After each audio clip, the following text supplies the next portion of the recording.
Hey everyone, today we're going to take a quick look at the Lego Architecture series, Farnsworth House. Just be a quick look at the model, just kind of go over some of the facts and figures of the original Farnsworth House located in Illinois, and kind of take a look at the Lego model. It's a large piece, running its length, or the width is 22 studs, and the length is 38 studs. It contains 548 pieces. It's pretty accurate as far as the way the Lego model is. It's a terraced, you can see the terraced porches with the stair steps, and of course the iconic all glass structure with the flat top roof and the stilt supports.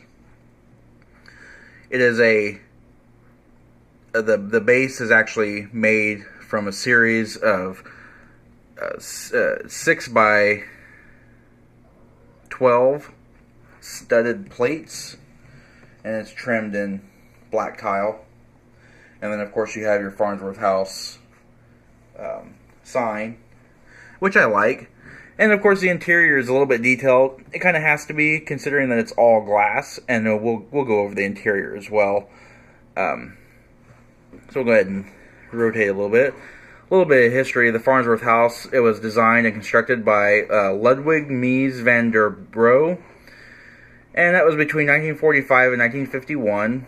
It was designed as a one-room weekend retreat. The area that this house is located in was once a rural area. It's located about 55 miles southwest of Chicago. The house sits on a 60-acre site. It adjoins the Fox River and is south of the city of Plano, Illinois.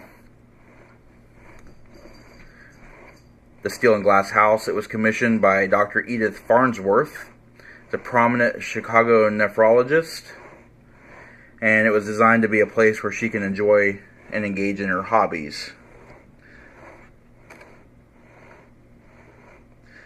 The house is 1,500 square feet. It's widely recognized as an iconic masterpiece of the international style of architecture.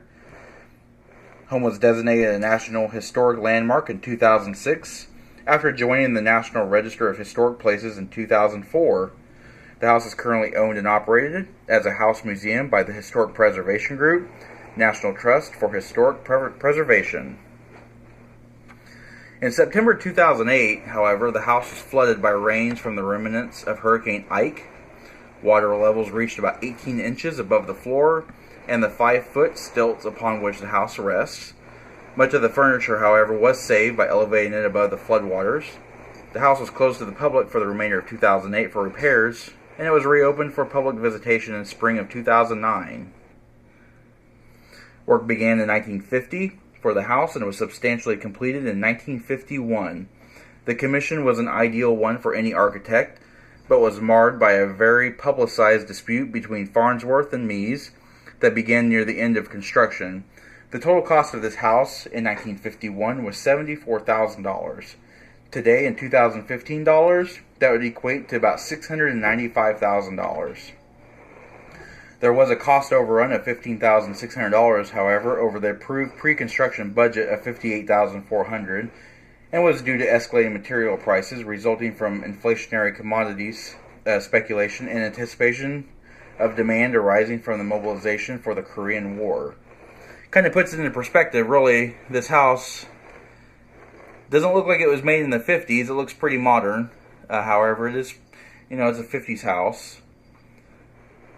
It's pretty interesting.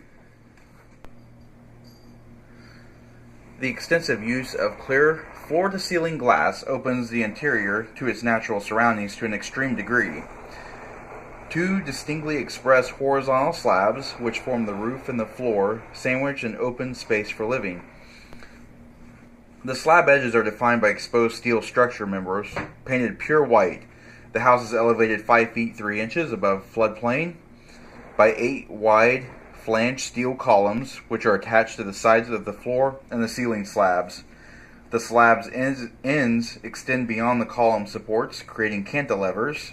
A third floating slab An attached terrace acts as a transition between the living area and the ground.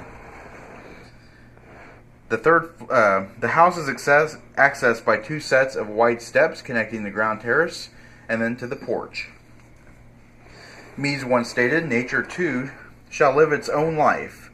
We must be aware not to disrupt it with the color of our house's interior fittings, yet we should attempt to bring nature, houses, and human beings together into a higher unity." With the concept of the weekend house, Mies van der Rohe has deeply marked the architectural culture, not to mention the art of material selection, construction, and aesthetics perception.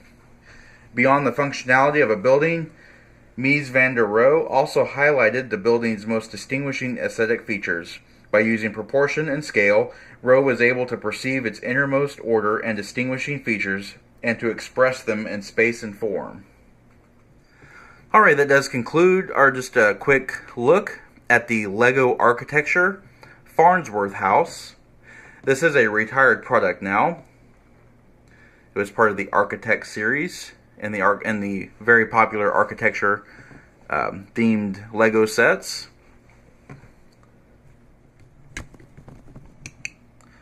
I actually enjoy having this set as part of my personal collection.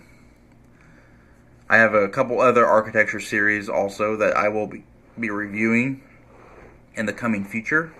So stay tuned and we'll show more. As always, thanks for watching.